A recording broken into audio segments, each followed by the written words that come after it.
고린도후서 12장 5절부터 10절까지 함께 읽습니다. 내가 이런 사람을 위하여 자랑하겠으나 나를 위하여는 약한 것들 외에 자랑치 아니하리라. 내가 만일 자랑하고자 하여도 어리석은 자가 되지 아니할 것은 내가 참말을 함이라. 그러나 누가 나를 보는 바와 내게 듣는 바에 지나치게 생각할까 두려워하여 그만두노라. 여러 계시를 받은 것이 지극히 크므로 너무 자고하지 않게 하시려고 내 육체에 가시 곧 사단의 사자를 주셨으니 이는 나를 쳐서 너무 자고하지 않게 하려 하심이니라. 이것이 내게서 떠나기 위하여 내가 3번 주께 간구하였더니 내게 이르시기를 내 은혜가 내게 족하도다. 이는 내 능력이 약한 데서 온전하여 짐이라 하시니라. 이러므로 도리어 크게 기뻐함으로 나의 여러 약한 것들에 대하여 자랑하리니 이는 그리스도의 능력으로 내게 머물게 하려 함이라. 그러므로 내가 그리스도를 위하여 약한 것들과 능욕과 궁핍과 핍박과 곤란을 기뻐하노니 이는 내가 약할 그때에 곧 강함이니라. 아멘. 하나님의 음성 듣기에 대해서 2번째 말씀을 전하고 있습니다. 우리가 아이들 수학을 가리키면 아이들 수학에서는 제일 먼저 배워야 할 것이 수라는 상징성에 대해 배워야 됩니다. 수라는 상징성이란 뭐냐 하면 1이라는 숫자를 짝대기를 하나 그어놓으면서 이게 하나를 이야기한다. 2라는 숫자를 쓰면서 그리고 물건 2개를 놔두면서 이것이 2라는 거다. 그렇게 해서 수라는 개념 100이라면 100이라는 글자를 써놓고 숫자를 써놓은 다음에 이것은 어떤 것의 100개를 이야기한다 하는 상징적인 것을 숫자를 통해서 가리키는 것이 출발이 될 것입니다. 그리고 이제 그 상징적인 기호인 아라비아 숫자 등을 통해서 또한 덧셈 기호, 곱셈 기호, 뺄셈 기호, 나눗셈 기호를 통해서 기본적인 사칙 연산을 가리킵니다. 거기에 이제 기본적인 수학의 기본이 담겨 있죠. 그러면서 도형도 가리키고 여러 가지 더 많은 기호들을 가리켜 갑니다. 아이들은 나중에 고차원적인 수학까지 배우게 되면 고등학교 한 2학년 정도 되면 미분이나 적분이라는 아주 고차원적인 수학을 배우게 될 겁니다. 또 중학생 3학년이나 고등학교 1학년 정도 되면 사인, 코사인, 탄젠트 그러한 좀 더 복잡한 수학을 미분, 적분 전에는 배우게 됩니다. 그러면 이제 고등수학이라는 것이 있는데 그런 고차원적인 수학이라는 것이 과연 기초가 없이는 어떻게 배울 수 있느냐 하는 겁니다. 고차원적인 것은 기초가 잘 갖추어지지 않으면 사상 누각이 되거나 아니면 오히려 기초까지도 흔들어 버릴 수 있는 심각한 해가 되고 말 것입니다. 남자들은 대한민국 사회에 살기 때문에 때가 되면 군대를 다 가야 될 것입니다. 특별한 사유가 아닌 군대를 가서 기본적으로 적과 싸우는 방법을 배우고 전투하는 방법을 배우고 그 다음에 총을 쏘는 방법을 배웁니다. 언젠가는 남자로서는 대한민국 군대를 한 번쯤은 가야 되겠지요. 그러면 나이가 이제 10살 되었는데 총을 주고 실탄을 주면서 언젠가는 배워야 할 거기 때문에 지금 배워야 한다 그러면 아마 그렇게 하는 부모나 교사가 있다면 정말 정신 나간 사람이라고 취급을 받을 것입니다.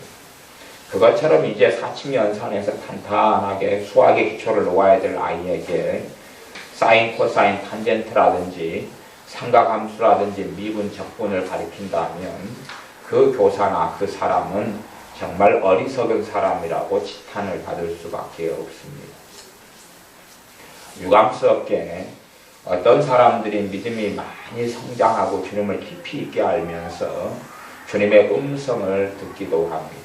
하나님의 음성, 성령 하나님의 음성을 어느 때에 듣기도 합니다. 그러면서 이제 때로는 신앙의 신지평같이 영적인 세계에 놀라운 세계가 열려지기도 합니다. 그러면서 신앙서적을 저술하기도 하고 설교를 하기도 하고 말씀을 가르치기도 합니다. 자신의 신앙의 수준에서 보니까 하나님의 음성을 듣는 게 너무나 중요하더라. 내가 지금 신앙의 수준에 이르고 보니까 또한 자신의 신앙의 수준이 아주 주님과 깊이 있는 관계, 말씀 속에서 영적으로 아주 성장했다고 가정한다면 그 사람의 마음 속에는 이제 하나님의 음성을 듣는 것이 아마 들어와 있을 겁니다.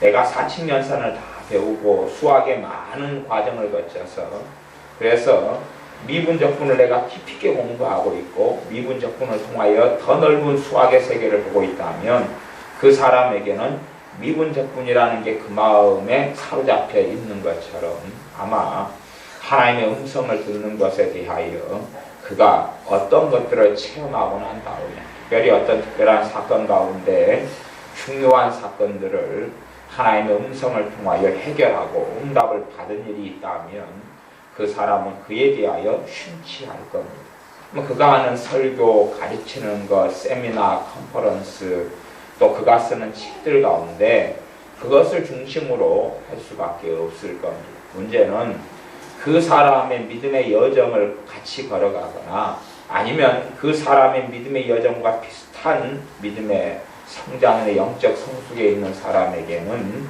그것이 유익이 될 수 있을 겁니다. 어떤 사람이냐 하면 소수의 사람들.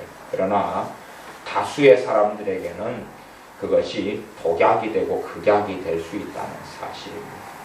준비되지 않은 사람에게는 독약이 되고 극약이 될 겁니다. 어떤 아이가 그런 아이는 없겠지만 나이가 들어가서 자신이 조적공이 된다. 조적공은 벽돌을 쌓는 그런 숙련된 기술자가 되려고 마음먹는 아이가 있다면 그 아이를 어릴 때부터 5살 때부터 벽돌 쌓는 걸 가르친다면 오히려 그 아이의 몸에 심각한 해가 될 것입니다. 왜냐하면 벽돌은 생과계로 무겁고 벽돌과 벽돌을 연결하기 위한 모르타르, 시멘트와 모래를 섞어놓은 것을 3:1의 비율 정도를 섞어놓은 걸 모르타르라 그러는데 그 모르타르를 합판에 받쳐서 이런 칼로 이렇게 사용하는 것은 굉장히 무겁고 힘든 일이 된다 그 말입니다. 그런 것처럼 기초를 단단히 해야 될 때에 엉뚱한 것, 더 고차원적인 거다 해서 뭔가를 가리키는 것이 그 사람에게 유익을 줄 것 같으냐 그러면 유익보다는 굉장한 해악을 가져오게 되어집니다. 그렇기 때문에 하나님의 음성을 듣는다 하는 것이 말씀 속에 탄탄하게 되어지지 않은 사람들이 그러한 경험이 있고 경험이 있을 수는 있습니다만은 그에 대해서 쉼취해 간다면 그의 마음이 사로잡히고 쉼취해 간다면 그것은 끔찍한 참상을 가져오기 쉽습니다. 물론 대단한 사건 사고 없이 그냥 해프닝처럼 지나갈 수 있다면 감사하고 다행스러운 일이겠지만 그것이 삶의 심각한 전환점에서 일어나는 일 그런 데에서 어떤 음성을 추구하고 구한 다음에 음성을 듣는 걸 통하여 무언가를 선택하고 그것이 심각한 작용을 끼친다면 그 사람과 문제는 하나님과 사이에 심각한 감격과 일이 벌어지게 되어집니다. 그렇기 때문에 하나님의 음성 듣기라는 주제로 제가 설교를 하지만 오히려 훨씬 더 많은 시간을 음성 듣기의 위험성에 대해서 말씀을 전할 수밖에 없습니다. 오늘의 본문은 고린도후서 12장의 말씀인데 12장 5절부터 제가 10절까지 말씀을 본문으로 삼아서 읽었습니다. 일단은 본문을 설명하면서 하나님의 음성 듣기에 대한 위험성을 더 나누고 또한 신약 성경에서 구약 성경에서 하나님의 사람들이 어떻게 음성을 들었는가 또 기본적인 음성을 어떻게 들을 수 있는가에 대한 부분까지 연결시켜 말씀을 전합니다. 5절에 보면 내가 이런 사람을 위하여 자랑하겠으나 신비한 체험을 하고 놀랍게 하나님 앞에 살아가는 사람들에 대하여 나를 위하여는 약한 것들 외에 자랑치 아니하리라. 그것이 사도 바울의 결단이고 마음이었다는 겁니다.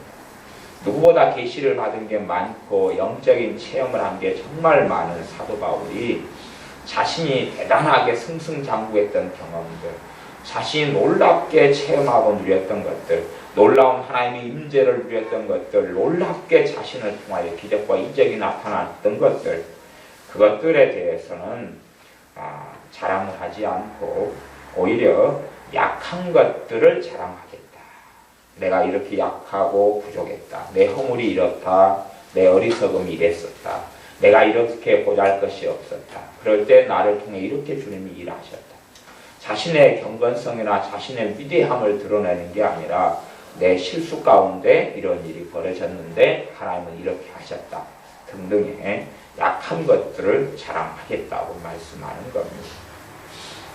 이것이 기록된 성경입니다. 그렇기 때문에 어떤 사람의 중심과 마음이 하나님께 옳고 바르다면 그 사람이 어떤 것을 자랑하는 것, 어떤 것을 간증하고 이야기하는 것이 핵심이 될 수밖에 없냐 하면 그 사람의 약한 것들이 그의 간증과 그가 무언가를 이야기하는 것이 있다면 그의 약한 것들, 나아가서 주님의 강한 것들, 그의 약할 때에 주님이 강하신 것을 이야기하실 수밖에 없다는 사실입니다.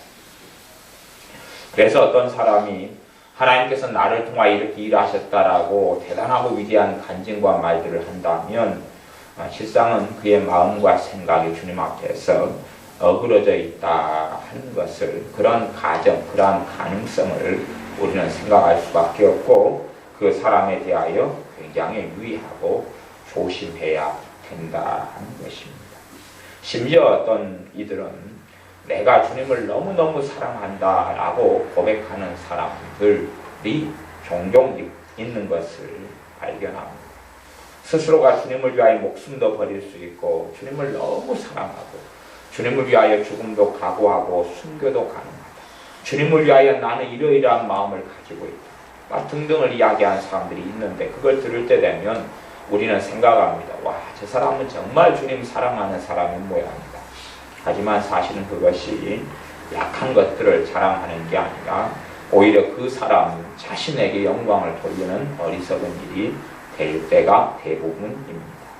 12장 6절에 내가 만일 자랑하고자 하여도 어리석은 자가 되지 아니할 것은 내가 참말을 합니다.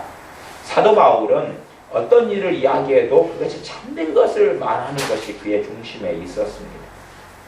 그러나 참말이라 할지라도 진실로 일어났던 사건, 진실로 하나님이 함께 하셨던 사건, 진실로 하나님의 영광이 드러났던 사건, 진실로 기적과 이적과 표적과 귀신이 쫓겨나감과 치유와 복음의 영광을 통하여 때로는 수십 명, 수백 명, 수천 명이 구원받은 사건, 그런 사건을 이야기하는 것이 참말로 이야기함에도 불구하고 그러나 누가 나를 보는 바와 내게 듣는 바에 지나치게 생각할까 두려워하여 그만두노라. 사람들은 뭔가를 들으면 오버해서 지나치게 생각합니다. 뭔가를 들으면 그것을 과장하고 그것을 넘어서서 생각하는 경향이 있습니다. 예를 들어 어떤 사람이 1년에 한 3번 특별한 경우에 하나님의 음성을 들었다면 그래서 그 사람이 목회자가 되고 설교자가 돼서 1년에 3번 있었던 일을 이야기를 합니다. 그러면 듣는 사람은요 어떻게 생각하고 받아들이기 쉽냐 그러면 저런 사건과 일이 매일 일어나는 것 같다고 생각하고 받아들이기 쉬워요. 그 다음에 뭘 추구하게 되냐 그러면 매일 저런 일이 일어나야 된다고 추구한다고 말이에요. 그러면서 어그러지고 잘못된 길로 걸어가는 경우가 생겨납니다. 그렇기 때문에 사도 바울은 참말, 진실된 일, 진실되게 일어났던 일이라 할지라도 내게 나를 보는 바와 그 사도 바울을 보고 겪고 사도 바울의 설교를 듣고 가르침을 받는 사람들이 지나치게 생각할까 두려워하여 그만둔다. 지나치게 생각할까. 유감스럽게 많은 부흥회를 인도하는 분들과 많은 설교를 하시는 분들에게서 이런 중심, 성경에 기록되어 있는 사도 바울을 통하여 하나님이 말씀하시는 중심이 약하거나 별로 없는 것을 보고 참으로 안타까운 생각을 가지고 있습니다. 많은 사람들은 자신 안에 일어났던 간증과 체험을 더 드러내고 더 과시하고 싶어 합니다. 자신을 더 알리고 싶고 자신이 위대한 인물이고 자신이 대단한 경건성을 가진 인물이고 자신을 통하여 하나님께서 놀랍게 일하셨다. 하나님께서 나와 함께하는 그러한 하나님이시다 하는 것을 드러내고 증거하려고 자신에게 벌어졌던 일을 더 많이 더 자주 간증하고 증거하기를 좋아합니다. 그러나 성령님의 감동으로 이 성경이 기록되었는데 다시 말하면 사도 바울을 통하여 하나님께서 특별히 주의 종들에게나 주님의 사람들에게 말씀하고 계시는데 듣는 사람들이 문제는 그걸 듣는 사람들이 그 말하는 사람 당사자는 앞뒤 전후를 다 알고 있어서 그 가운데 한 토막을 가지고 이야기하지만 이걸 듣는 사람들은 지나치게 생각하고 오버해서 생각한다 그 말입니다.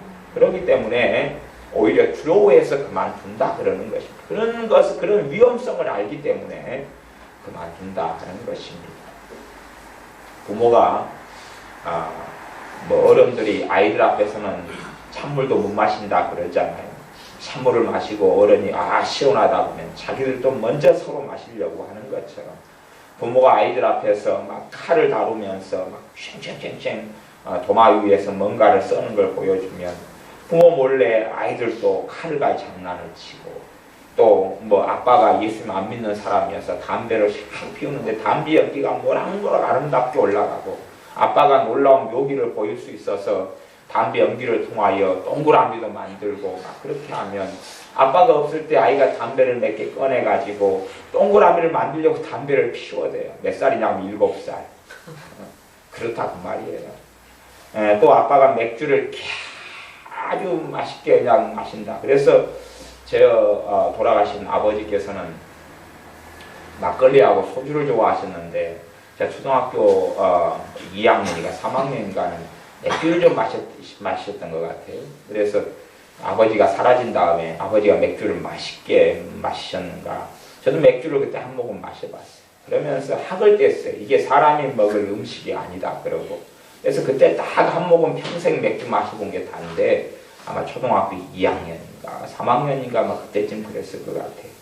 그래서 아버지가 없으니까 나도 한번 저게 뭔가 좋은 건데 그래서 앞뒤 꼭지 다 잘라내고 거기에 빠진다 그런 것처럼 이렇게 믿음이 어릴수록 뭔가에 빠지기가 너무 좋습니다. 시내 가면 아이들 중고등학생 이용하는 오락실이 있는데 거기 가면 항상 아이들이 한가득 있습니다. 그러나 그 오락실에는 나이든 어른이나 아저씨들은 없지요. 왜냐하면 나이든 어른이나 아저씨들이 첫째 거기 가면 쪽팔리기 때문에 못 들어갈 것이고 두 번째는 무엇보다도 더 핵심적인 이유는 그런 것을 뗄 나이가 지났기 때문에 그러죠. 어른들은 그런 데에서 몰입성이 적어요. 영향을 별로 마음을 사로잡는 중독성이 덜하다 그 말이죠. 전반적으로. 그런데 아이들은 무언가를 경험하고 겪으면 그에 대한 중독성이 아주 강해요. 아주 강해요. 신앙생활에 있어서 똑같습니다. 영적으로 믿음이 약하고 어릴수록 말씀에 탄탄한 기반이 없을수록 뭔가를 경험하면 그것을 아주 극단적으로 가버려요. 제 믿음의 성장과 과정 속에서도 뭔가를 하나 경험하면 아예 거기에다가 모든 걸 쏟아버리는 극단성으로 저도 갔었던 적이 많이 있었습니다. 그것 때문에 뭔가를 아이들 앞에서 어른이 보여주는 게 아이들에게 위험성을 가져오는 것처럼 믿음이 성숙하지 않은 사람, 말씀 속에 깊이 있게 뿌리 내려서 튼튼한 믿음 가운데 성장하지 않은 사람들은 뭔가를 경험하고 체험하면 그에 대한 균형을 이루기보다는 극단적으로 가버려요. 그래서 그 중에 하나가 이 위험한 게 하나님의 음성을 듣는 것이 되어지고 맙니다. 저는 옛날에 90년대에는 한 중반, 이럴 때 후반까지라도 무엇에 굉장히 마음을 쏟고 살았냐 보면 성령의 은사들의 마음을 오랫동안 쏟고 살았어요. 거기에 확 빠져들게. 신앙서적을 은사들에 대한 책은 읽을 수 있는 대로 다 읽고 구할 수 있는 대로 구하고 살펴보고 경험하고 쫓아다니고 거기에 완전히 마음을 몰입해서 많이 살아왔어요. 또 어느 때는 신학의 마음을 뺏겨서 신학에 있어 내가 구경하지 못한 것을 다 한번 구경을 해봐야 되겠다 그래서 그런 부분에 심취해가지고 살아가고, 기도에 대해서 내가 알고 싶을 때 기도에 대해서 심취하고, 시간이 많이 흘러난 다음에 정신이 차려지는 거예요. 상담에 있어서 심취돼서 그 안에 깊이 들어가고, 어떨 땐 내적 치유에 마음이 사로잡혀서 한참 동안 내적 치유에 마음이 심취해서, 심지어는 내적 치유 사역을 어느 때는 아침에 새벽 4시부터 시작해서 밤 12시까지 내적 치유 사역을 했어요. 그런 것을 여러 날들을 했었어요. 제게 상담받으러 오거나 기도받으러 오거나 이런 분들은 무조건 앉혀놓고 내적 치유를 시켜요. 처음부터 막 가게 저주부터 시작해 내적 치유를 무조건 아침 새벽부터, 그게 제가 심취해 있으니까 모든 사람이 다 내적 치유를 받아야 돼. 그것이 제게 심취해 있었어요. 그러니까 내적 치유를 밤 12시간 넘었을까 내적 치유를 했어요. 또 축사 사역에 심취했을 때는 그에 관련된 모든 책과 도서를 구하고 사역을 하고 시행하고 실험해보고, 그래서 귀신을 쫓아내는데 온통 마음을 쏟고 살았던 시기를 또 몇 년이 있어요. 그렇게 내가 어떤 것에 몰입해서 빠져있을 때는 그것이 그때는 다인 것처럼 보여요. 그게 전부인 것 같아요. 전부인 것 같다가 저는 좀 이 극단성이 다른 분보다 제 자신이 좀 더 많아서 그 안에 몇 년씩 빠져있다가 시간이 흐른 다음에 다시 이제 빠져나와서 정신이 차려지는 거예요. 이게 내가 극단적으로 치우쳤구나. 그런 과정을 저는 여러 번들 여러 일들을 통해서 겪어왔습니다. 그래서 그런 것 가운데 이 하나님의 음성을 듣는 것에는 굉장한 위험성과 극단성이 있고, 심지어 애언이나 애언 사역에 있어서도 굉장한 극단성과 위험성이 도사리고 있는 그런 것이 있다는 것을 경험하여 알고 있습니다.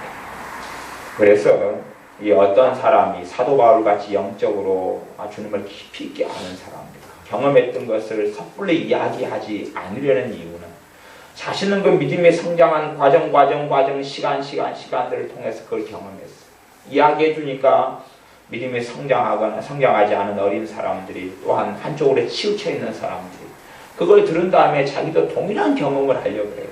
동일한 걸 경험하고 체험하고, 아니면 말하자면 이런 사도 바울 같은 사람, 이렇게 사도 중에 사도인 사람이 경험하는 것은 겉으로 볼 때는 너무 화려하고 쇼킹하고 아름답고 놀랍게 보이는 경향성이 있어요. 그걸 이야기하니까 사람들은 그 어떤 환상에 사로잡힌 경향이 있습니다.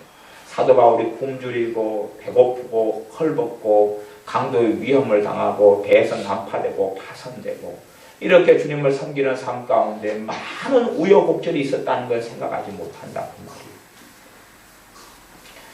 특별하게 사도 바울이 로마에 갈 때 난파했을 때는 사도 바울은 그 모든 상황을 알고 있었습니다. 그러나 강도의 위험 속을 거닐러 갈 때, 배고픔을 겪고 그 속을 지나갈 때 그의 삶 속에 그런 거에 대한 하나님의 음성, 성령의 음성이 얼마나 있었겠느냐 하는 것입니다. 사도 바울은 자신이 겪고 화려했던 경험들, 화려했던 간증들, 놀라운 하나님의 역사에 대한 것들을 듣는 사람들이 너무 지나치게 생각하고, 그래서 오히려 극단적으로 흘러가 버릴까봐 두려워하여 그만둔다라고 이야기합니다. 근데 많은 사람들이 이에 대한 분별력이 없어서 자신이 놀라운 성령의 역사를 겪은 것, 자신이 체험한 것들, 그걸 자신은 말하기를 좋아하지만 자신은 알고 있어요. 그것이 어쩌다가 있었던 일이라는 사실을. 자신들도 그걸 경험한 다음에 그 다음에는 별로 경험되지 못하는 사실이라는 것을. 하지만 자신이 그 쇼킹한 경험을 해야지만이 말씀을 듣는 청중에게 인정받고 높임받고 인정받기 때문에 자기는 계속 그걸 추구하고 말하는 것입니다.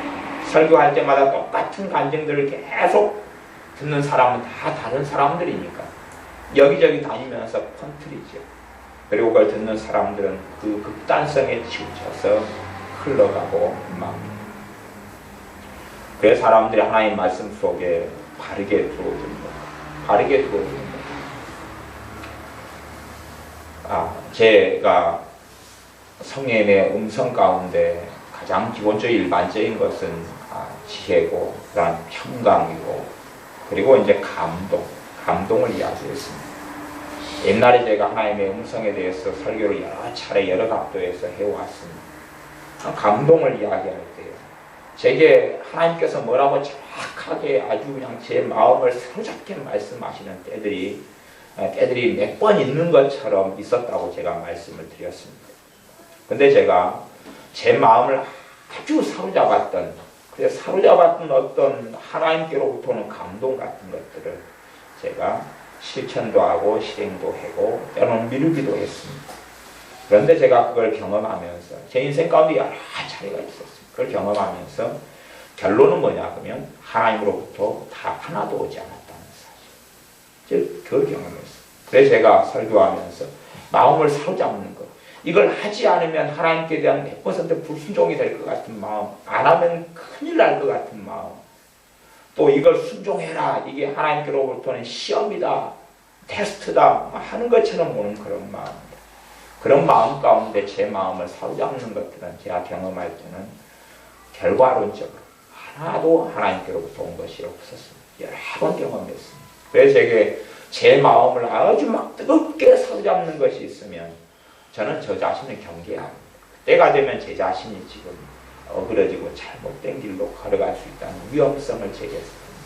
제 마음을 아주 사로잡는, 이렇게 하지 않으면 안 될 것 같은 그런 일들을 만나면서 그러면서 충분히 마귀 역사의 통로와 도구가 내가 돼버릴 그런 가능성이 있는 것을 봅니다. 그래서 시간이 지나놓고 이제 제 마음을 강하게 사로잡는 것도 시간이 지나면 김이 빠지죠. 김 빠진 맥주인 것처럼. 제가 김 빠진 맥주는 안 먹어봤기 때문에 도대체 무슨 말인지는 모릅니다만 맥주 마시는 사람이 김 빠진 맥주를 재고 마시기 싫어하지 않아요. 저는 개인적으로 콜라는 안 좋아하는데 콜라를 제가 마실 때는 김을 빼서 마십니다. 근데 김 빠진 콜라 맛은 제가 잘 알죠. 그래서 저하고 콜라 마시는 사람들이 좀 괴로울 수가 있습니다. 몰래 콜라를 막 흔들어가지고 김을 다 빼버리기 때문에. 그래서 톡 쏘는 맛을 다 없애버리거든요. 김 빠진 콜라를 저는 좋아합니다. 물론 김 빠진 맥주를 좋아하는 약간의 변태적인 입맛을 가진 사람이 있는지 없는지는 모르겠습니다. 맥주 맛이야 제가 어릴 때 조금 마시면 입안에 대본 것이 평생에 아닌가까지는 모르겠고. 근데 제 마음의 감정을 굉장히 사로잡은 어떤 일이 이제 시간이 몇 달 지나거나 몇 주 지나면 김이 빠져요. 그것이. 이 빠지니까 정신이 차려진다 그 말. 알딸딸하던 것이 정신이 딱 들어와요. 그 다음에 객관적으로 그 일을 살펴보고 가는데 그게 하나님의 역사가 아니었다는 걸 보게 됩니다. 그러니까 저는 그것을 여러 번 경험했어요. 여러 번 경험했어요. 그러니까 제가 단지 한 번에 경험한 걸 이야기한 게 아니고 신앙 여정 가운데 그걸 다 제가 제 기억도 안 나고 설명도 할 수 없고 그러지만 그런 것을 제 마음을 사로잡는 것을 여러 번 경험했어요. 여러 번 경험했어요. 그러면서 이제 몇 차례 실패를 거듭하면서 제게 위험하다. 이게 하나님에 대한 불순종이 되는 문제가 아니라 오히려 하나님인 것처럼 알고 있지만 내가 어그러진 길을 걸어갈 수가 있다. 이게 그냥 자잘한 일이니까 말하자면 홍시감 10만원치를 사라 그리고 마음속에 막 보면 그건 내가 따르든 따르지 않든 대단한 일이 없습니다. 그잖아요. 홍시감 10만원치 사가지고 하나님께로부터 안 왔다고 해도 배 터지게 먹어보면 되지요. 안 그러겠어요? 같이 막 나눠주고 나눠 먹으면 되지요. 그런 건 특별한 일이 없어요. 그런데 그러한 마음을 사로잡는 어떤 것이 아주 좋지 않은 열매를 맺어버릴 수도 있다는 것이. 그래서 제가 살아오면서 하나님의 음성을 삶 속에서 나름대로 많이 듣고 지금도 살아옵니다. 하나님의 음성을 많이 듣고 살아와요. 많이 듣고 살아오면서 제가 들었던 하나님의 음성들을 하나씩 좀 객관적으로 살펴보면 제가 들었던 하나님의 음성들은 정상적으로 깨끗한 것. 그러니까 시간이 때로 5년 지나고 10년 지나고 20년 지나고 그러면서 이제 살펴보니까 이게 열매를 맺은 깨끗한 것을 볼 때 마음을 사로잡았던 것은 한 번도 없었어요. 심지어는 주의 종이 되라는 소명에 대해서 부르실 때도 제 마음을 사로잡는 건 아니었어요. 제게 선택권을 주셨어요. 나를 위해서 평생을 보내보지 않겠느냐 말씀하실 때에 제가 그렇게 하나님께 말씀드렸어요. 제가 좀 생각을 해보겠습니다. 그리고 5분인가 10분인가 이렇게 생각을 해봤어요. 그 다음에 5분인가 10분 뒤에 그러겠습니다. 그래서 제 마음을 사로잡지 않았어요. 하나님께로부터 온 것인데 제 마음을 사로잡는 거하고는 전혀 상관이 없었어요. 제 감정을 사로잡는 것도 아니었고, 뭐 제가 그렇게 안 하면 죽을 것 같은 뭔가가 느껴진 것도 아니고, 그냥 하나님께로부터 온 것인 줄 알게 됐어요. 제 감정을 어떻게 사로잡은 문제가 아니었어요. 그런데 제 마음, 제 감정을 사로잡아버리고, 그렇게 안 하면 막 불순종처럼 느껴지는 것, 그 다음에 그걸 때로는 안 했을 때 정죄와 참소가 오고 하나님께 불순종했다는 뭔가가 오고 그러는 것들, 또 했을 때가 더 많았던 것 같은데 주님께로부터 오는 열매는 없었어요. 한 다음에도 아무것도 없었다 그 말. 그렇기 때문에 이런 걸 경험하면서 하나님께로부터 왔다고 믿어지고 생각되어지지만 마음을 사로잡는 것, 내 감정을 막 움직여서 막 급박하게 만드는 것, 조급하게 만들고 급하게 만들고 그러는 것이 하나님께로부터 오지 않는다는 사실, 대부분이라는 것입니다. 물론 제가 겪었던 마음을 감정적으로 사로잡는 것에 있어서는 하나님께로부터 제가 경험했던 제 기억상에, 제 기억이 얼마나 왜곡이 되어 있는지 다 맞는지 모르겠지만 제 기억상에는 제 감정을 완전히 사로잡고 조급함, 급박함 하지 않으면 하나님께 불순종될 것 같은 경험 속에서는 한 번도 하나님께로부터 오는 것은 없었습니다. 대신에 제가 감동으로 오는, 제 마음을 사로잡는 거 말고 감동으로 오는 거 있죠? 이렇게 할 마음이 생기고, 이런 부분에 있어서 일단 기도할 감동이 오는 것, 이건 대부분 주님께로부터 왔습니다. 하나님께로부터 기도할 감동이 오는 것.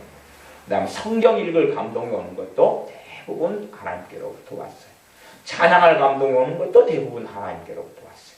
그 다음에 이제 일상적인 삶에 대한 감동들은 제가 뭐 정확하게 제 인생에서 퍼센티지나 프로테지를 못 냅니다만 그래도 절반이 넘게 맞았던지 뭐 그런 것 같아요. 절반이 넘게. 대신에 뭐 제가 점수를 매긴다면 우가 80점 이상이죠. 우가 90점 이상이 수고 그랬죠. 아이들. 지금 어쩐지 모르겠지만. 그러면은 한 우까지 겨우 됐을려나 우 밑에 미든지, 미는 70점 이상이잖아요. 우든지 수든지 정도밖에 안 되지. 우든지 뭐 미든지 정도밖에 안 되지. 수까지는 되지는 않았다. 제 경우는 감동, 제 마음을 사로잡는 것은 거의 빵점이었고 낙제였고 한 번도 그런 적이 제 기억은 없었다고 그러고, 제게 감동으로 주시는 거에 있어서는 50%는 좀 더 넘게 맞았던 것 같아요. 50%는 좀 더 넘게 맞았던 것 같아요. 시간이 지나놓고 보면 우리 감정도 머물고 감동도 사라지고 힘이 빠진 다음에는 이제 결과가 있으니까 객관적으로 살펴보게 되고 객관적으로 보게 되니까 그 가운데 있어서는 감동으로 오는 것에 있어서는 한 절반이 좀 넘는다. 얼만큼 넘을지는 이제 정확한 통계가 제가 없다고 그랬습니다. 근데 절반은 좀 넘지, 그러지 뭐 80%가 넘은다고도 보장하지 못하고 90%는 당연히 그건 안 됩니다.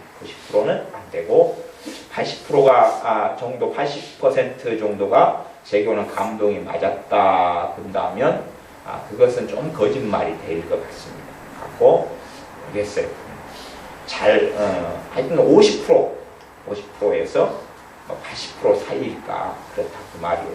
그렇기 때문에 우리에게 오는 감동 자체도 살펴봐야 될 요소가 굉장히 많다는 것이, 하나님의 음성이 감동으로 오는 건 당연한 것입니다. 감동으로 오는 건 당연한 것인데 그것도 꽤 의외로 생각 외로 많이 섞여 있어요. 마귀의 역사, 모든 게 다 마귀 역사는 아니지만 그러나 극단성은 대부분 마귀 역사로 옵니다. 불균형과 극단성은 마귀 역사로 많이 옵니다. 그래서 마귀 역사의 특성 중에 하나를 제가 일반론적으로 말씀드릴 수밖에 없는데, 너 그거 하지 않으면 하나님께 불순종이야. 너 그거 하지 않으면 하나님의 테스트에 떨어지는 거야. 오는 그런 것들이 의외로 특별한 것도 아닌데 그것이 마귀로부터 오는 일들이 많다는 것을 저는 발견합니다. 꽤 많다는 걸 발견해요. 그거 하지 않으면 안 될 것처럼 생각하는 어떤 것들, 그런 것들이 많아요. 그렇기 때문에 하나님께서는 이 뭔가 헌금에 대한 원리도 하나님 말씀, 특별히 고린도후서도 그렇지만 헌금에 대한 것도 시간을 가지고 헌금하게 하세요. 계획을 세우고 기도를 신중히 하게 하시고, 그게 더군다나 액수가 좀 더 있는 헌금이라면 훨씬 더 그것을 강조를 하세요. 성경이. 왜냐하면 하나님 말씀은 이것저것 따져보고 계산하고 그 다음에 세수하는 내 안에 자원함으로 드릴 마음이 있어서 드리도록 하시는 것이지, 너는 얼마를 내라 그렇게 오는 게 아니기 때문에 그렇다는 말씀입니다. 그래서 우리의 삶 가운데 하나님의 음성이 어떤 게 오는데 내 마음과 생각을 사로잡고 내가 해야 될 선택이나 자원함 자체를 무너뜨려 버리는 그런 강제적인 어떤 것이 온다 그러면 우리가 꽤 주의를 해야 된다 하는 말씀입니다. 그래서 어떤 분들은 성경을 통해서 이제 이 100살이 넘어서 아브라함에게 뭘 말씀하셨냐 그러면 이삭을, 독자 이삭을 하나님께 바쳐라라고 말씀하신 일이 있어요. 독자 이삭을 바쳐라라고 말씀했어요. 그런데 그것을 가지고 이제 하나님께 대한 정말로 자식까지 바치는 믿음에 대한 순종을 이야기합니다. 제가 그런 것을 사람들이 이야기하는 것 들을 때에 성경 66권 가운데 자식 바치라는 것이 몇 번 있어요? 한 번이죠. 딱 한 번이죠. 그게 반복된 네파 스토리였어요? 아니면 딱 한 번 있는 특별한 일이었어요? 특별한 일이었죠. 이게 그런 일이 벌어지려면 우리가 어디 저기 미국 시카고에 가가지고 시카고에서 아주 특별한 일을 한번 경험하는 것처럼 한평생 있을까 말까 경험에 불과하다. 그런 사실이에요. 더군다나 독자 이삭을 하나님께 제물로 바치라 했을 때 아브라함 나이는 110살이 넘었을 때입니다. 이게 이삭이 주로 청소년기로 주석가들은 봅니다. 100살에 이삭을 낳았고 110 몇 살이에요. 지금 아브라함은요 얼마나 믿음이 좋은 사람이냐. 그 믿음 좋은 사람이 언제부터 어느 때도 믿음이 증명되냐 그러면 75살도 믿음이 증명돼요. 그러니까 75살 때도 정말 믿음이 좋아서 갈 바를 알지 못하고 고향 땅을 하나님 말씀에 순종하여 떠나오는 사람이에요. 근데 거기에서도 몇 년이 더 흐른 다음에 믿음이냐 그러면 최소한 40년이 되어지는, 40년이 넘어간 다음. 그러니까 독자 이삭을 바치라 하는 정도의 일은 이 땅에는 이제 없습니다. 그런 일은 없어요. 그런 일은 없어요. 왜? 하나님 말씀에 인신제사라는 건 불가능하다고 이미 율법을 통해서 말씀하셨고 그것이 악하다고 말씀하셨어요. 그러니까 그런 스타일은 없는데 율법 전에는 이제는 그걸로 아브라함의 믿음을 시험하신 하나님이셨어요. 그래서 그 말씀에 대해서 원리를 가지고 바르게 해석하는 것은 좋지만, 그러나 그런 비슷한 일을 어떤 걸로 강요한다면 그것이 맞으려면 기본적으로는 아브라함 믿음 수준에 이르는 사람에게 되는 거예요. 아브라함 믿음의 수준에 이르러야 될 거 아니에요. 그지 아브라함의 쥐꼬리만한 믿음도 따라가지 못하면서 아브라함 같은 시험을 한다? 그러면 그건 굉장히 변태적인 이야기가 되고 맙니다. 그래서 모세에게도 사실은 아브라함 같은 이야기를 하신 적도 없고, 대제사장이었던 아론에게 하신 적도 없고, 그리고 주님께서 주님의 제자들인 사도들에게 하신 적도 없고, 그렇다 그런 말이에요. 그래서 사람들이 어떤 특정한 경험의 말씀을 가지고 그것을 하나님 말씀의 원리를 찾아내서 객관적으로 해석하고 삶 속에 적용하기보다는 극단적인 경험으로 만들어내는 경향이 있는데, 성경의 경험들이라 할지라도 성경의 간증들이라 할지라도 거기서도 상당히 성경 해석이나 적용의 오류가 많이 생기는 말씀이라는 걸 꼭 기억하셔야 됩니다. 그래서 아브라함같이 독자 이삭을 바치는 말씀들에 대해서 직접적인 성경의 적용을 가져와 버린다면 그것 자체가 얼마든지 잘못된 길로 걸어갈 수 있는 그런 일이 되고 맙니다. 요 12장 7절, 고린도후서 12장 7절 제가 읽습니다. 여러 계시를 받은 것이 지극히 크므로 너무 자고하지 않게 하시려. 그래서 복음에 대한 말씀, 그 다음에 성경에 하나님께서 기록하게 하신 말씀을 제외하고는 사도 바울은 이 여러 계시를 받은 지극히 큰 계시들을 받은 것에 대해서 침묵을 했다는 사실. 유감스럽게 어떤 분들이 현 시대에 살아가면서 하나님께로부터 무슨 계시를 받았다느니 그러면서 신앙 서적을 쓴 사람들이 많아요.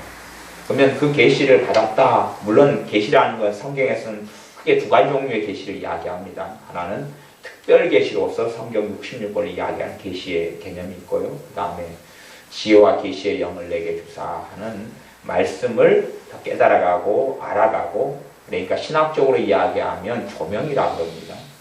조명이라고 말하는, 성령의 말씀을 통한 조명이라고 말하는 영역의 계시라는 부분이 있어요. 그래서 그런 부분에 있어서 말씀을 알아가고 깨달아가는 조명 부분, 신학적으로 이야기하면 그런 부분에 있어서 그것을 많이 어떤 이가 받았다. 심지어는 주님이 자신을 방문해서 뭐라 말씀했다는 것이 서로 사실이라고 할지라도 그것이 공공연하게 책으로 쓰여져서 말해지는 것이 오히려 더 문제를 야기할 수 있는 부분이 훨씬 많다는 사실입니다. 사도 바울은 그런 거에 있어 성경에 기록한 것, 그 다음에 복음에 대한 것, 그거 말고는 이런 거에 대해서 침묵한다고 해요. 내가 내 약한 것들에 대하여 말하는 것 외에는 자랑하지 않겠다고 말하는 것입니다. 그래서 여러 계시를 받은 것이 지극히 크므로 너무 자고하지 않게. 자고는 뭐냐 하면 계시를 받은 걸 막 말하다 보면 어쩔 수 없게 이 육체의 본성을 건드려버려요. 육체의 본성은 뭐냐 하면 자신이 스스로 높아지고 자신이 드러나고 인정받고 과시되고자 하는 거 육체의 본성이에요. 자아의 죽음이라는 이야기들이 많이 가르쳐집니다. 영성에서는 자아의 죽음을 많이 가르쳐요. 근데 그것이 일견에는 일리가 있는 말이지만 대부분은 환상에 불과합니다. 일견에서는 일리가 있는 말인데, 물론 자아의 죽음이라는 정도의 개념을 접촉하고 알려면 신앙이 그래도 기본 ABC 이상은 넘었어야지 자아의 죽음이라는 것을 듣게 되고 알게 됩니다. 자아의 죽음이라는 것에 대해서 풍월로나 듣고 내용이 뭔지를 좀 안다 하면 그래도 신앙의 기본은 좀 벗어난 믿음이다 하는 것을 알 수가 있지요. 어린 신앙의 믿음은 자아의 죽음이라는 걸 접하지 못하고 알지 못합니다. 그래서 자아의 죽음이라는 어떤 가르침들이나 이야기도 있지만 자아의 죽음이라는 것이 많은 부분은 환상에 불과해요. 어떤 부분은 성경이 까는 내용이 있고 많은 부분은 판타지에 불과해요. 왜냐하면 육을 가지고 있는 한은 그 자아의 죽음에 대한 내용 가운데 맞지 않는 부분이 많다는 말이에요. 많다. 사도 바울같이 사도 중에 사도가 자아의 죽음이다. 뭐 그렇게 간다면 또 자아의 죽음이 전에 테드리 쿨만 여사의 자아의 죽음부터 시작해서 계속 거기에서 이야기가 번씩 나오는 부분도 있는데 그런 부분에서 틀린 부분이 아주 많습니다. 왜냐하면 그런 식으로 이야기하면 사도 바울도 너무 자고하지 않게 하시려고 육체의 가시를 주셨어요. 그렇게 말하면 사도 바울도 자아의 죽음을 됐어야 안 됐다는 이야기예요? 안 됐다는 이야기 아니고요. 그런 관점이 그래서 잘못이다. 사도 바울이 이 수준에서도 안 됐다면 누가 될 거냐 그 말이에요. 이게 자아의 죽음이라는 개념을 여기저기 갖다 쓰는 것이 크게 위험이 되는 거예요. 그렇게 따지면 100열 몇 살인 아브라함을 하나님이 시험하실 필요가 있어요? 없어요? 없죠. 자아의 죽음이 됐다 안 됐다로 판정해버리면 될 거 아니에요? 근데 그런 부분하고는 전혀 해당 사항이 없는 이야기다 그런 말이에요. 그래서 그 개념 가운데 많은 부분이 잘못됐다 하는 것입니다. 사도 바울도 자고하지 않게 하시려 자신을 드러내고 자신이 체험한 신기한 걸 이야기하다 보면 문제가 무슨 일이 생기냐면 사도 바울 안에 자고하게 되는, 교만하게 되는, 자신을 드러내고 하나님의 영광을 자신이 가로채는 일 속에 사도 중에 사도인 사도 바울이라 할지라도 거기에 들어가 버리고 만다는 사실입니다. 그것 때문에 하나님께서는 내 육체의 가시 곧 사단의 사자를 주셨다 이렇게 말씀합니다. 사단의 사자를 주셨다. 이는 나를 쳐서 너무 자고하지 않게 하려 하시느니라. 물론 제 개인적인 믿음은 이 육체의 가시가 사도 바울이 하나님께 사명을 다 하는 날 끝날까지 계속 있었다 이렇게 보지는 않습니다. 어떤 특정한 시기 때에 필요했던 일이지 않는가 그렇게 보여집니다.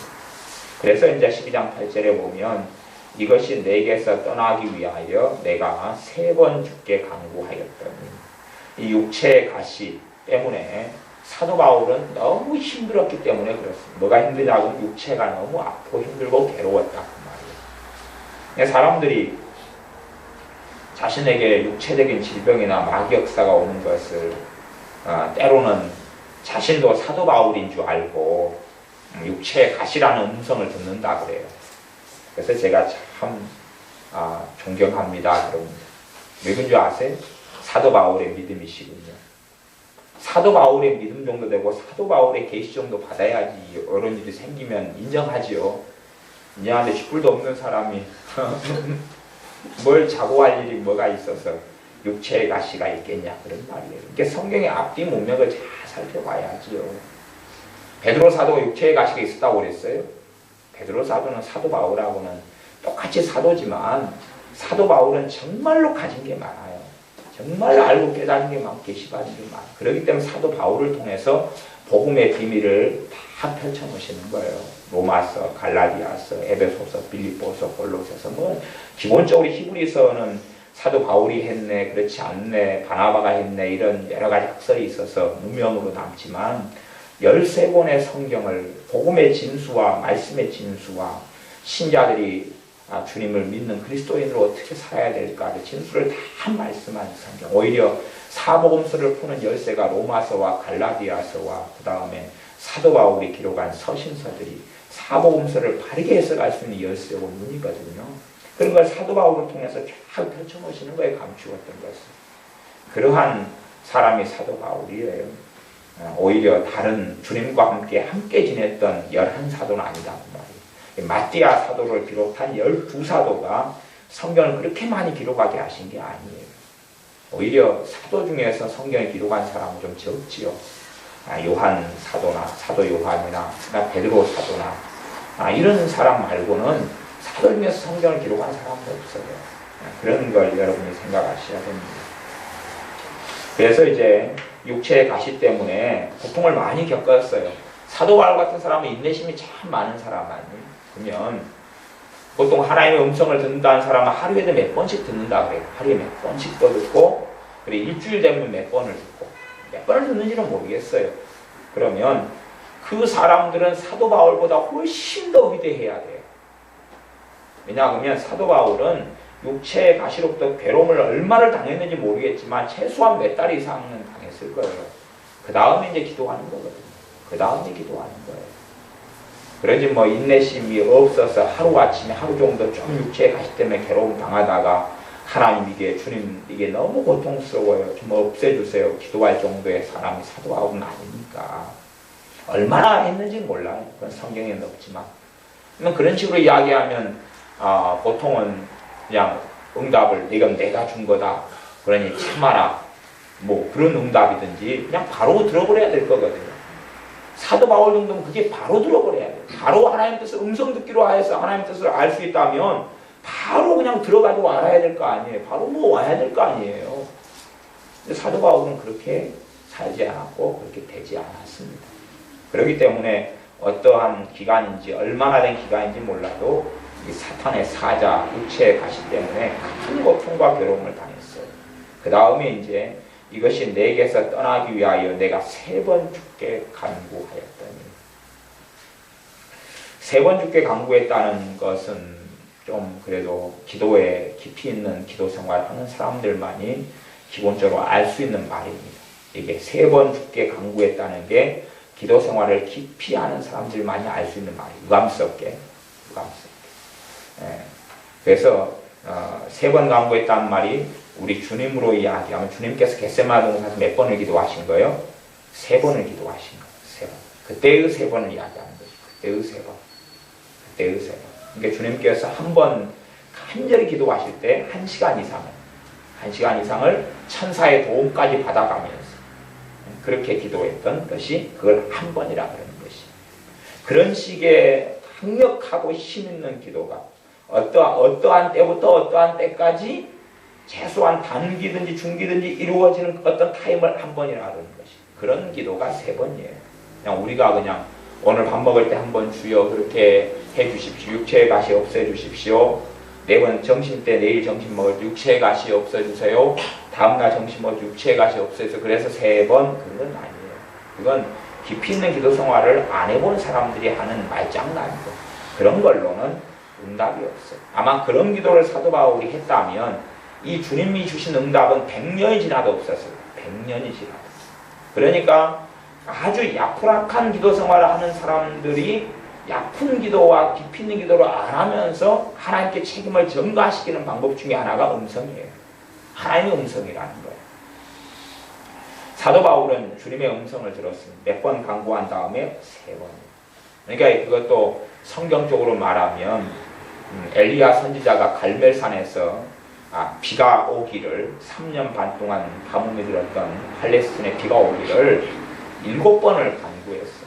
그때의 7번 할 때 7하고 여기 3번. 그럴 때 방식이에요. 그럴 때 방식으로 깊은 기도 가운데 나가는 것이. 간혹 여러분이 이제 경험하시듯이 가족의 영혼을 놓고 깊이 있게 기도하도록 성령 인도에 가시고 주님이 막 도와주시고 그런 일들을 통해서 사실은 가족이 구원받습니다. 여러분이 정말로 가족 구원을 위해 기도한다 그럴 때에 여러분이 하는 일상적인 방식의 기도 가지고는 사실은 그때는 구원 역사가 나타납니다.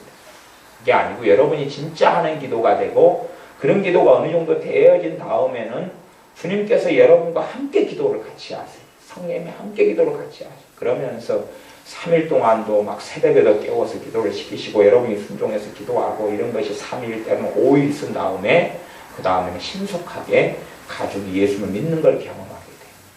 근데 사람들은 그런 거 없어요. 그런 게 없다는 이야기는 가족의 영혼 구원하고 그 사람이 주님께 쓰임받고 가족의 영혼 구원을 위해 기도하는 사람이 되는 것하고는 코드가 안 맞다는 이야기. 주님이 쓸 수 없다고 말이에요.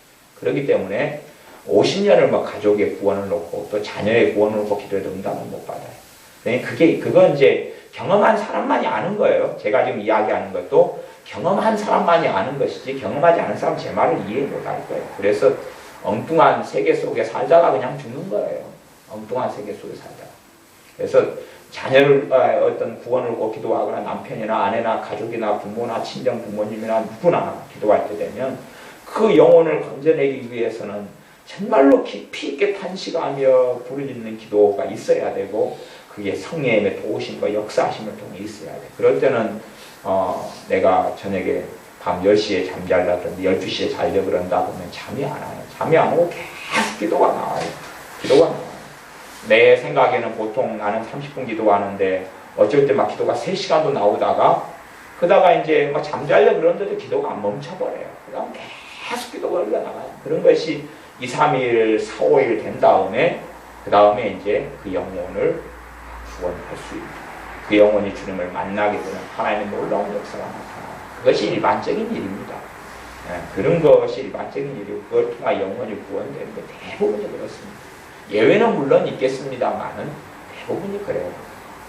그래서 내가 정말로 내 가족이나 형제나 누군가의 영혼을 놓고 기도한다 그럴 때에 이제 필연적으로 그 과정을 거치게 들어가요. 필연적으로 그 과정을 거치는데 나를 그렇게 인도를 주님이 안 해주신다 그러면 나하고 주님하고는 다른 길에 서 있고 다른 마음, 다른 생각이고 내가 영혼 구원에 대한 정말로 간절함이나 중요함이나 절박함을 가지고 있지 않다는 이야기죠. 그런 경우는 뭐 너뚜리같이 기도하고 100년을 기도해도 사실은 내 기도를 통해서 가족이나 형제가 구원받는 게 너무 없습니다. 그 유감스러운 일이 그런 것이지. 그래서 사도 바울이 3번 강구했다고 말은 그런 깊이 있게 기도하는 것이 3타입이 있었다는 이야기입니다. 그러면 봐보세요. 이 사도 중에 사도 바울도 주님의 음성을 그 다음에 들었어요. 듣는데 그 음성을 들을 때에 뭐가 있었어요? 이런 깊이 있는 3번의 기도를 통해서 들었어요. 그래서 주님의 음성, 깨끗한 음성은 깊은 기도 속에 듣는다는 걸 알 수가 있어요. 깊은 기도 속에 음성을 듣는 거예요. 깊은 기도 속. 깊은 기도 속에 듣는 거예요. 그냥 길 걸어가다가 들을 수는 있어요. 그러나 그것은 그 사람이 그 전에 깊은 기도 생활을 하는 경우에는 그게 연장선이기 때문에 그렇기 때문에 가능하긴 하지만 사도 바울 같은 사람도 육체의 가시 때문에 일어나는 하나님의 뜻과 하나님께서 뭐라고 하시는지 하나님의 계획과 하나님의 원하심을 알지 못했다 하는 사실입니다. 2차 전도여행 초기에 전도여행을 가려고 할 때에 마가의 일로 사도 바나바와 바울이 대판 싸웠어요. 싸워가지고 두 사람이 갈라섰어요. 성령의 음성, 하나님의 음성을 들었어요? 못 들었어요? 두 사람 다 못 들었지요. 두 사람이 다 들었다면 그런 분란과 싸움에서 손바닥이 마주쳐야 소리가 나니까 다른 결과가 생겨나겠죠. 그러나 그 사도들도 두 사람이 대판 마가일로 싸웠을 때에 누가 옳은지 틀린지까지는 모르지만 어쨌든 음성을 못 들었다는 것은 알 수가 있어요. 그 들었다면 들었다고 기록되어 있겠죠. 그 싸우는 사건은 사도행전에 잘 기록되어 있습니다. 그러나 거기에서 음성을 듣지는 못했어요.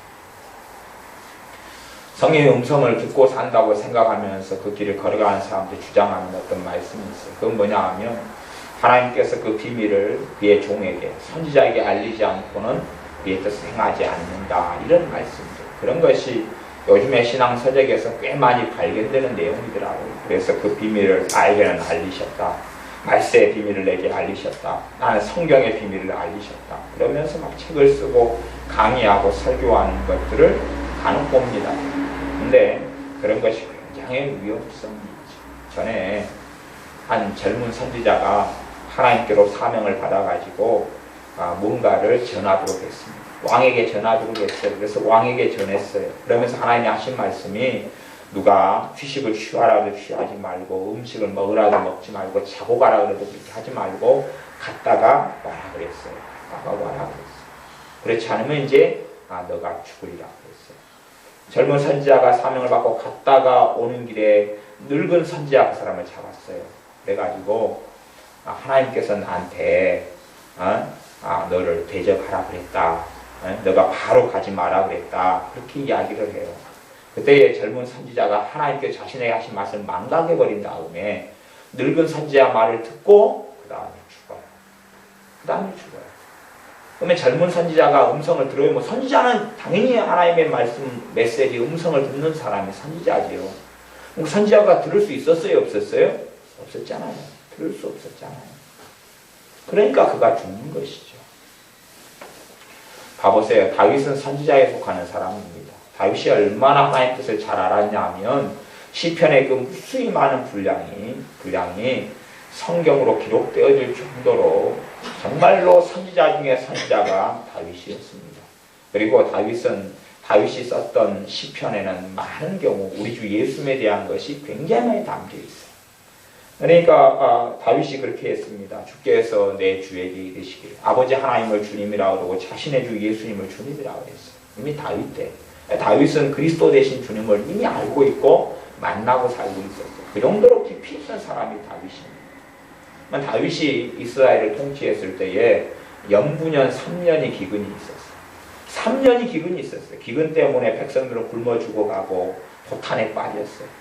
그러면 그 3년 동안의 음성을 들었어요? 못 들었어요? 못 들었어요. 아니 그 사람은 다윗이라는 사람 하나님의 마음이 합한 사람이고요. 사람이 좋아하는 그런 거 있잖아요. 다윗에 대해서 다윗의 장막이라든지 뭐 이런 것 때문에 다윗은 뭐 하나님과 너무 합해가지고 막 춤을 추고 막 찬양 부르고 너무 막 그런 거에 심취해가 살아가지만 3년이 다윗이 통치하는 이스라엘에 3년이 기근이 있어서 비참한 참담함을 백성들이 겪을 때에 다윗은 하나님의 음성을 들을 수 없었다는 사실이에요. 다윗이 범죄 가운데 있었던 것도 아니고 죄 가운데 있었던 시기도 아니에요.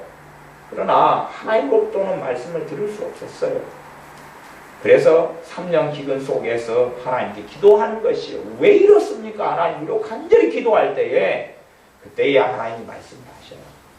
사울과 사울의 집안의 죄 때문에 3년 기근이 지금 찾아왔다 말씀하시면서 그래서 다윗이 3년 기근을 해결하기 위해서 사울의 후손 가운데 몇 명을 죽음에 넘겨주고 몇 명을 목매달아 죽인 다음에야 그 기근이 하나님의 진노가 그치고 기근이 해결되어집니다.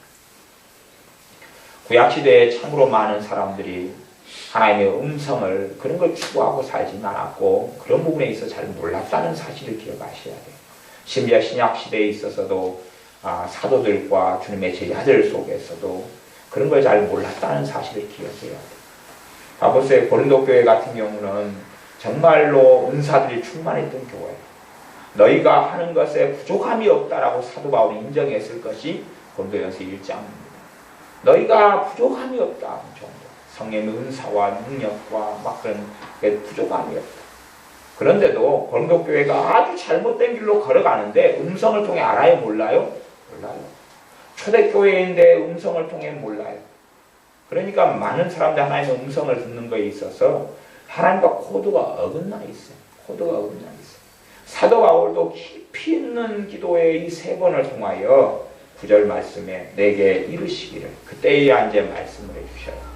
내 은혜가 내게 족하도다. 이는 내 능력이 약한 데서 온전하여집니다.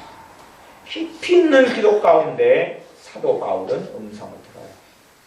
그런데 사람들은 사도 바울보다 자신이 더 믿음이 좋은 줄 알아요. 자신들은 깊은 기도 가운데 듣지를 않아요. 그리고 손쉽게 들으려고 그러고 기도로 해결해야 될 많은 문제를 손쉽게 뭔가를 음성을 듣고 그걸 어떤 걸 풀어나가려고 그래요. 그런 것 때문에 어그러진 길을 걸어갈 때들이 아주 많이 있습니다. 그렇기 때문에 우리가 하나님의 뜻을 바르게 분별하려면 깊은 기도, 어떤 일이 벌어지면 얄푸락한 어떤 음성을 듣는 게 아니라 깊은 기도 속에 들어가야 돼. 깊은 기도 속에 들어가야 돼. 특별히 어떤 일들 속에 마귀 역사가 개입되는 일, 귀신의 역사가 개입되는 일들은 깊은 기도 속에 들어가야지만이 그 기도를 통하여 마귀 역사가 결박이 되고 멈추고 스톱이 돼요. 그러지 음성을 통해서 마귀 역사 결박되는 일은 없습니다. 그렇기 때문에 어떤 영혼의 구원을 놓고 기도할 때도 그 사람의 역사는 마귀 역사를 기도를 통해 결박돼야 되기 때문에 깊은 기도를 하게 하세요. 그것도 성령의 도우심을 받아야 돼요. 그럴 때만이 그 사람의 역사는 귀신의 역사를 제 앞에 놔서 그 사람이 주님을 영접하고 믿을 수가 있어요. 그렇기 때문에 어떻게 된다, 이렇게 된다, 저렇게 된다의 음성들 가운데 마귀 역사가 개입된 일들은 그게 틀렸다는 것을 상식적으로 알 수가 있다는 일입니다. 고린도전서 12장 같은 데는 우리가 은사의 장이 나오는데 그런 장에서는 방언하고 예언을 비교하면서 너희가 방언으로 막 누구에게 말한다고 치자. 그러면 방언을 말한다 해서 누가 알아먹겠느냐. 오히려 깨닫는 말로, 깨달은 말로 몇 마디 하는 것이 훨씬 더 낫지 않느냐라고 성경 기록합니다. 무슨 말이냐 그러면 깨닫는 마음, 깨닫는 말, 마음에 깨달은 것 몇 마디 말이 더 낫다. 그러면 성령의 역사하심과 하나님의 음성이 말씀을 통해서 뭐가 온다는 이야기, 깨닫는 마음이 온다. 깨닫는 것이 온다는 이야기. 그래서 오히려 말씀을 깨달아가는 것이 성령의 깨끗한 역사에 속하는 하나님의 오히려 음성에 속하는 부분이에요. 말씀을 뭐하는 건 깨달아가는 것. 그게 하나님의 음성에 속하는 부분이에요. 내 마음을 사로잡는 어떤 것 말고, 사로잡아버리는 어떤 것 말고 말씀을 통해서 깨달아가는 것.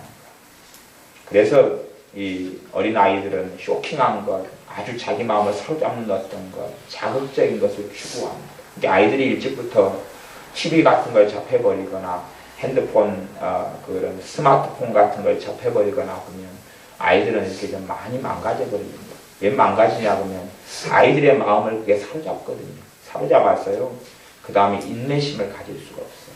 왜냐하면 스마트폰은 좀 누르고 손가락으로 움직이고 결과가 바로 나타나잖아요. 수고하지 않아도 열매를 거두죠. 그렇기 때문에 아이들이 수고할 만한 게 집중력 자체가 없어져요. 왜냐하면 스마트폰이나 연속곡이나 드라마나 TV는 집중력을 유지하도록 뭐가 해줘요? 그 광고나 TV나 연속곡이나 스마트폰이 해줘요. 그러면 공부라는 것은 책이 교과서가 있대. 교과서하고 나하고 싸움이에요. 교과서가 나를 집중력을 가지도록 해줘야 안 해줘요? 전혀 안 해줘요. 그 다음에 선생님이 집중력을 유지하도록 나를 만들어줘야 안 만들어줘요? 안 만들어줘요. 선생님 수업을 들으면 더 잘 와요. 그런데 우리는 그래 스마트폰 그래 애들을 키울 때도 스마트폰 중독처럼 아이들 스마트폰 맡겨두면 아이들은 조용해요. 5살짜리, 10살짜리 하루 종일 들여다보고 있어서 부모 성을 안 갔어요. 부모를 괴롭게 안 해요. 근데 문제는 아이의 인성이나 사고방식이나 모든 부분은 인격적인 부분은 망가져 간다는 사실이에요. 아이들은 인내심을 안 가지니까. 그래서 이런 스마트폰 중독 속에 그냥 쉽게 빠져들어가요. 그러면 내 아이가 그렇게 한다고 칠 때에 하나님의 음성이 스마트폰을 가지고 놀지 말게 하여라. 그런 거 없습니다. 그런 거 없어요. 그러니까 제가 예를 들어서 주님의 음성을 듣는다는 사람을 5명을 만났어요. 5명이 자녀들이 다 엉망이에요. 자녀들이 다 엉망이에요. 그럼 그 사람들이 여기에서 음성을 들었다 저기에서 음성을 들었다 그래요. 근데 아이들의 엉망인 기본적인 이유는 게임이에요. 핸드폰이에요. 인터넷이에요. 그게 인터넷 중독이에요. 게임 중독이에요. 그럼 그 아이들이 어릴 때부터 그런 걸 가지고 놀게 했어요. 인터넷 사용 마음대로 해주지, TV 마음대로 보게 하지, 게임 마음대로 하게 했지. 그러니까 그거에 대해서 음성 들은 적은 한 번도 없어요. 다른 것들에 대해서 듣고 살지. 근데 정말로 사람의 자녀 양육이나 교육은 백년지 대계라고 했어요. 그러니까 오히려 자녀 양육이 하나님께서 말씀하신다면 최고로 많이 말씀해야 될 가장 중요한 백년지 대계에 속하는 거예요. 근데 그쪽은 음성을 못 듣고 엉뚱한 데서만 듣고 살아왔어요. 그렇다면 과연 그 음성이 바른 거겠느냐 하는 것이에요. 그러면서 아이들은 그 쇼킹한 것을 추구하니까 어떤 쇼킹한 거죠. 똑같아요. 믿음이 어린 사람에게 하나님의 어떤 쇼킹한 음성들이 들려온다고 가정하면 아이들은 거기에 몰입하고 빠져들어요. 빠지면서 정상적인 하나님 말씀 속에 들어오질 않아요. 말씀을 인내심을 가지고 말씀을 연구하고 기도하고 베레아 사람들은 더 심사적이어서 하나님 말씀이 이러한가 하고 상고하니라고 했어요. 근데 음성 듣기로 어떻게 쉽게 버튼 하나 누르고 해결하려는 것이 사실은 하나님 말씀을 연구하는 것 심지어는 신약 성경은 그렇게 이야기합니다. 선지자들이 말디 주님이 오실 때 일어날 일에 대해서 그들은 연구했다고 했어요. 말씀을 연구하고 상고하고 그랬다고 했어요. 성경에 누가 연구해요? 말씀을요? 선지자들이 말씀을 연구했다고 했어요. 선지자들은 다 계시로 받고 뭐 받으면 될 거 아니에요.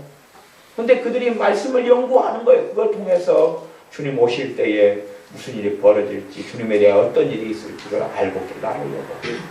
그런데 사람들은 하나님께서 보내신, 하나님께서 부르신 선지자들보다 스스로 대단하다고 생각해서 자신이 수고하고 기도하고 엎드리고 무릎으로 말씀을 상고하고 읽고 그해야 될 수고를 하지 않으려고 해요. 그래서 쉽게 뭔가를 열매를 거두고 따먹으려고 그러죠.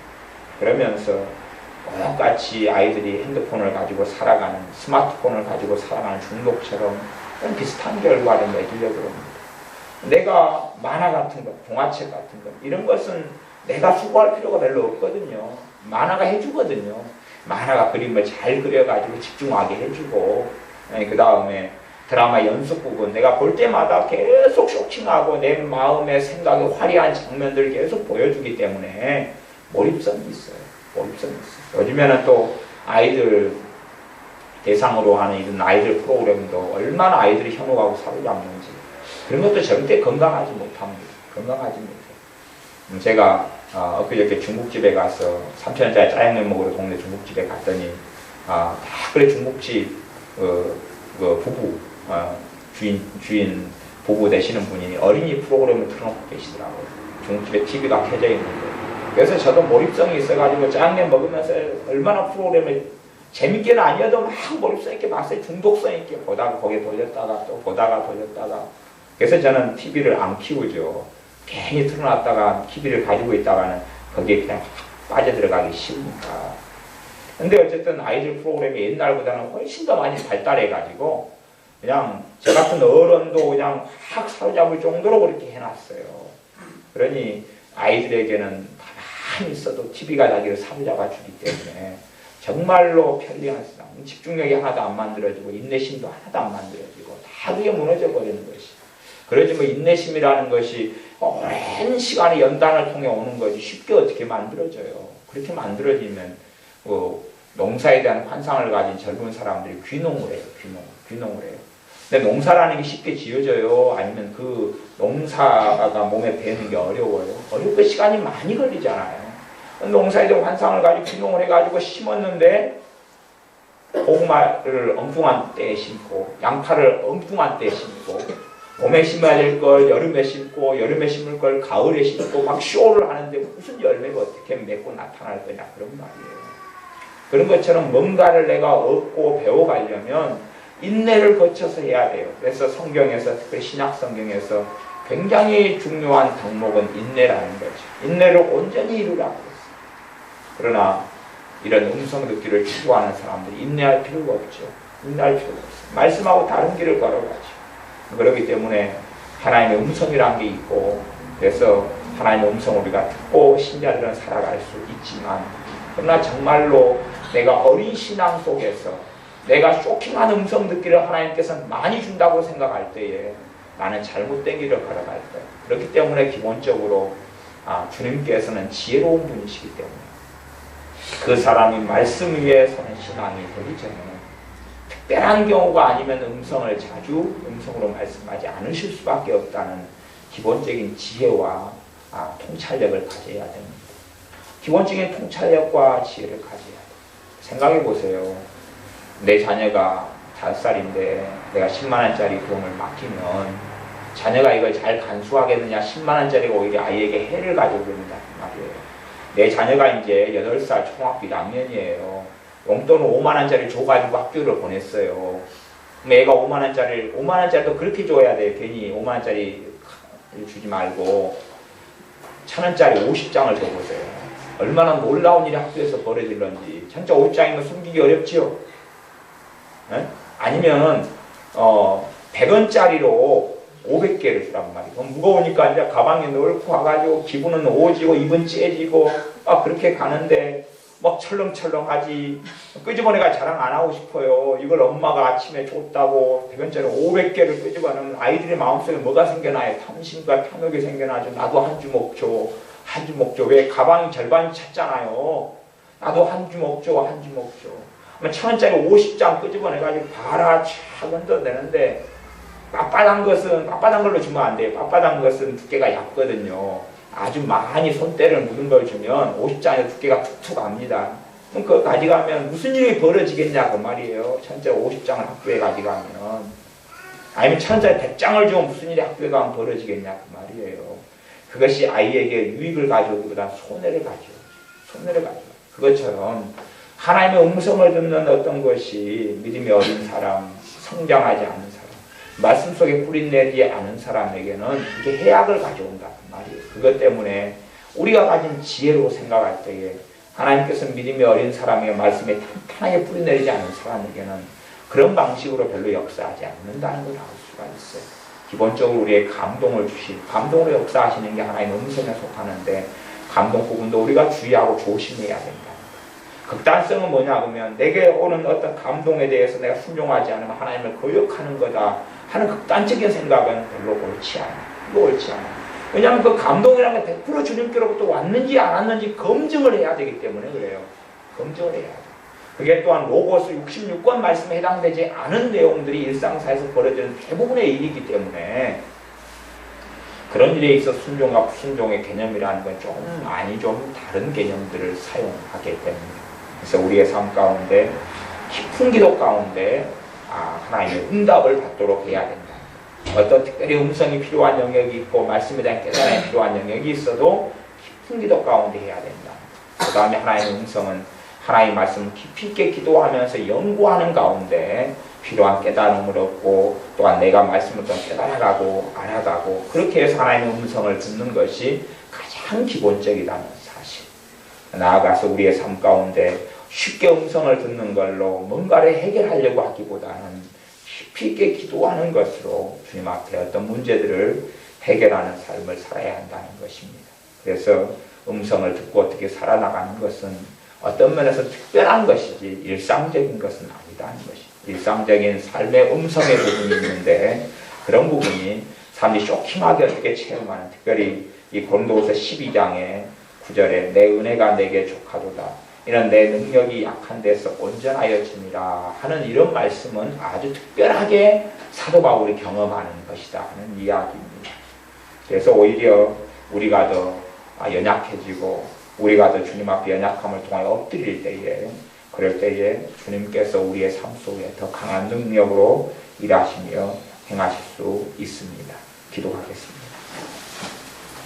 아버지 하나님, 하나님의 음성 듣기에 대해서 두 번째 말씀을 전하였습니다. 우리의 삶 가운데 어떤 극단성이 위험하오매 우리가 극단적인 말씀에 사로잡히지 않고 극단적인 것 사로잡혀서 끌려가지 않게 도와주시옵소서. 우리의 마음을 강하게 사로잡아서 이렇게 하지 않으면 절대 안 될 것 같은 이런 극단적인 마음이 들 때에 오히려 우리가 평강 가운데 주님 앞에 멈추어서 잘 앞뒤를 살피고 다시 기도하면서 마음을 점검하면서 주님 앞에 나아가서 잘못된 것을 제거하고 바른 길을 걸어가게 하여 주시옵소서. 또한 성령의 감동으로 우리에게 많이 말씀하시오매 우리가 받은 감동들이 더 깨끗해지고 더 깨끗해져서 주님께로부터는 깨끗한 감동들을 받아 주님의 음성을 듣게 하시고 또한 우리가 말씀 속에 튼튼하게 삶으로 우리가 주님께 받는 감동이 더 바르게 분별할 수 있는 이러한 영적 지각을 가지는 성장한 자녀들이 우리가 되게 하여 주시옵소서. 예수님의 이름으로 기도하옵나이다. 아멘.